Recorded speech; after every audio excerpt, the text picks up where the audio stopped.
na-unveil na at saan mapapanood tong ano, no? Yes.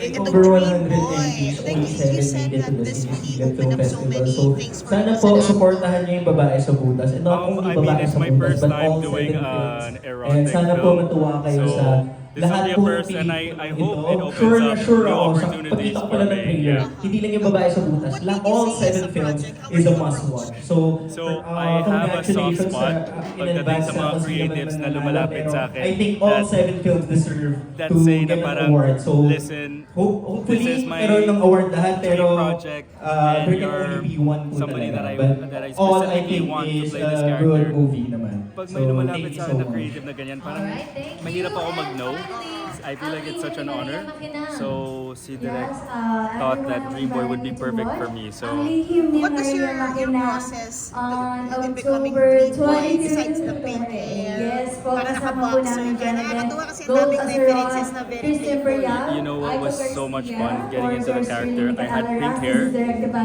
I had Gian tooth Arias. gems, Just wanna give I had a my nails big done. shout out to It wasn't Miss comfortable, Rhea. you know, like I Sabi didn't hindi feel siya like napunta, but yeah, I'm grateful for parang this film and of I course, stay sa Rockwell grateful kasi. to So pag Boss nag-gym ako, Jay, parang may feeling ako Direk, na gusto kong i-explain sa lahat ng and tao of doon course, bakit may ayan, pink sa hair lahat ako, po bakit ng may nails ako. bumubuo Pero ng ang galing ng sinabi ni Direk sa akin na parang no, ikaw And of si course, Dream Boy, sa mga, alam mo sa sarili mo na sexy ka. artista na Ito yung role na nandito, piniplay mo. Si napakagaling Dream Boy, nyo, alam niya na and sexy siya. sana lahat And I thought, tayo you know what, I Sana can lahat actually may use award, that in but my daily life. ayun, it's That a even if competition. May I'm the not the best most handsome film guy, win. I can Yes, really just congratulations, believe that, no, I can be Thank confident, you. I look good. Yan. End of And story. I don't have to makikita explain din to tayo anybody sa why I October look this way. 27 for the So it was Cine such good Film training din for me as a human Festival being, Awards. and I feel like I'll be able to use that, you know, as a person.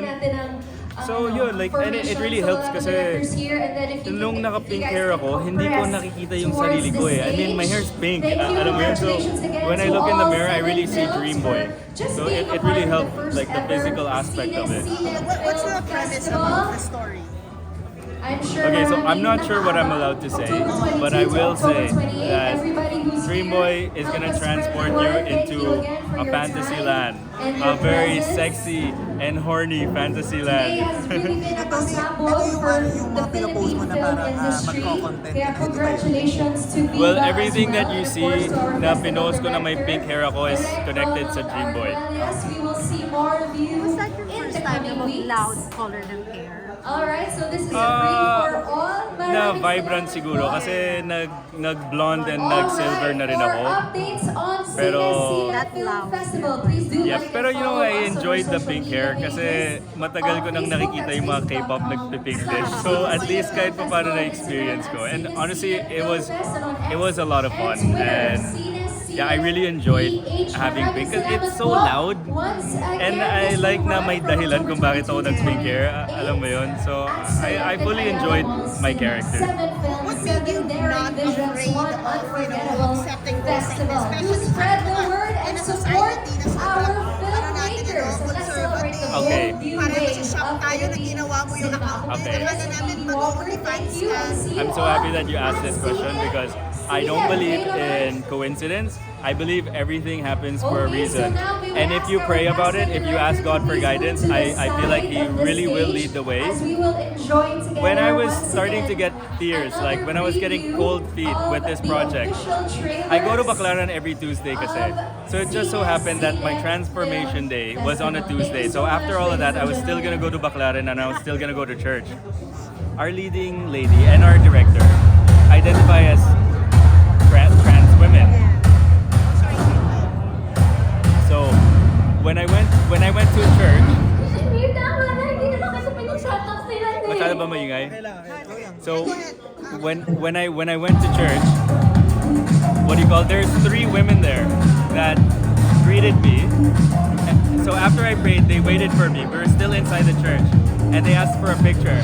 And they were 3 trans women, and I was in the house of God. So I was like, I don't. Parang ito na yung pinakamalaking sign na Tony tell their story. Like be part of this project. Like parang I felt like he gave me his blessing to do this project. Diba? So yun lang. What was your also initial reaction nung nakita mo yung reaction sa mga tao?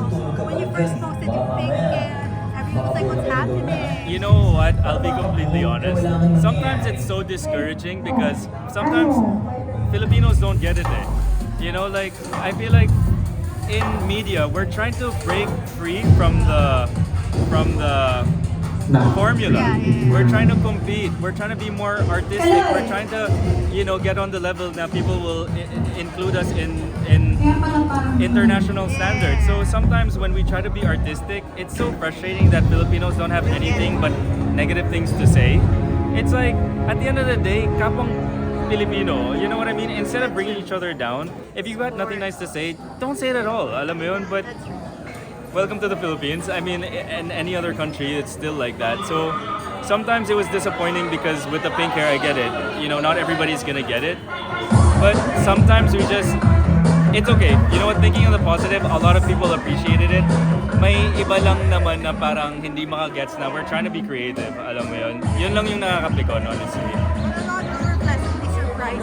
No, honestly, that's just a tiny bit of the negative part. But like, I had an overwhelming amount of positive reactions, so I like it. Yeah.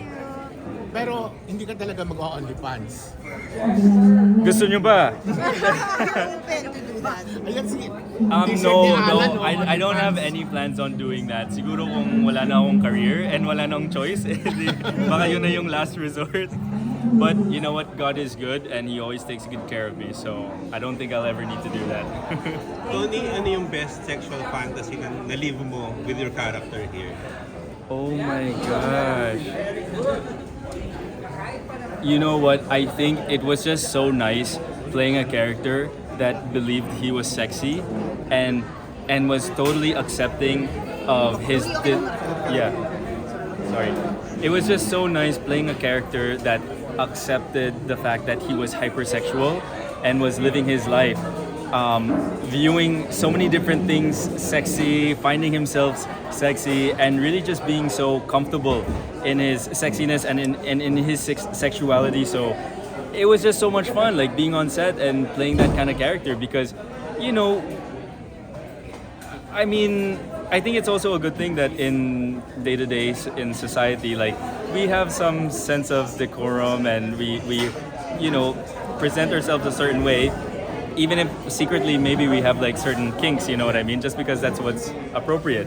So, but still, it was fun to play a character where in this world, no, I'm sexy, I'm hypersexual, and this is it, and this is what's acceptable. So, it was fun. It was You said fun. you had cold feet. Bakit ka nagkaroon ng cold feet at first? Sino yung sinabi mong nag-convince sa'yo na ipagpatuloy tong So project? I got cold feet because I was talking to Direct Rod, and I was just like, this is crazy. This is the craziest thing that I've ever done. Like, I don't even know if it's right that I'm doing this, but but yun nga, like honestly, I prayed about it so much, and I just asked God for guidance, and I mean, He gave me His answer. I think in the best way. Kung 100% hypersexual yung character mo, ikaw sa totoong buhay, ilang percent compared to that character? No, you know what? It's not just me. It's not just me. My point is, we're humans. Unless you're asexual and you don't get horny, we all have a side of ourselves where we feel libog. You know what I mean? It's just part of human nature. So I think what was so nice is just actually embracing that side of yourself instead of pretending like it's not there or pretending like you don't feel that. And if that makes sense. And you said you were proud to be part of an erotic film festival. Yeah. Yeah, diba? Na parang you celebrate more than just the usual tropes. I feel like, you know what, this is part of breaking that formula.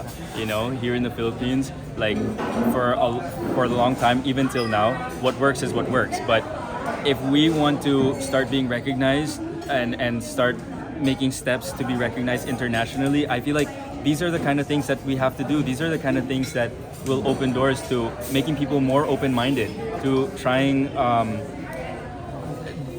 films that are outside of that formula, you know? I mean, at the end of the day, sex sells, but we're trying to do something where it's not just about sex, but it's something that's creative and beautiful and that people will still see parts of themselves in these characters, you know? Like, I think people will look at Dream Boy and see themselves in Dream Boy because we all have that side of ourselves where we want to go crazy sometimes, you know? And there's nothing wrong with that. Is fluid ka ba rito? You guys will see. You guys will see. Anong message mo para dun sa ikaw ang dream boy nila? Sa totoong buhay. Ay nako, so dapat panoorin nyo tong movie na to kasi makukuha nyo yung gusto nyo. Ready ka na ba? Ready ka na ba sa sa after effect nito sa karera mo? Kasi I remember yung isa sa mga iconic ko yung naglaplapan kayo ni Miss Angel, 'di ba? And then right Yeah. now, this is another talagang pasabog in terms of I- being risque. I haven't even thought about that. Honestly. But I just hope that, for sure, I want this story to create a buzz. You know, it's a very meaningful story at the end of the day. You know, and trans stories are real stories that need to be shared because trans people need to be protected also. So, ayun. I'm excited for what will happen next. I'm sure that with God leading the way, newer, more funner things will happen. Sabog. Nasa lang, Tony. Sige, Follow up lang. Yeah. Sa sinabi mo about nega-only fans, di ba? Ano lang yung message mo sa kanila? Ano lang yung comment mo about them? That they doing that for money? You know what? I have nothing against people who do work like that. Work is work. And I heard na ang mga OnlyFans workers, mas mayaman pa nga sa akin eh. I mean, sorry, I'm not even rich. I mean, mas mayaman pa sa mga artista. So, I mean, and I think like kudos because like I said, for you to like just reveal your body that way, I wish I was that confident in my body to be able to just be naked in front of the camera. But yeah, I think, you know what, there's no shame in it. I really don't think so. And it's not in my place to judge. And second, I don't judge them. Actually, I want to celebrate them. For them, to each his own. If that's what they do, then there's really nothing wrong with it. I mean, they're not hurting me. Tony, na-mention kanina na yung title din naman ng movie is Dream Boys. Dito, anong reaction mo pag naging, pantasya ka ng mga bakla? It's fun. Why not? Why not? What's wrong with being someone's fantasy? Anyone's fantasy. I don't think there's anything wrong with that. Thank you. Thank you. Thank you so much, guys.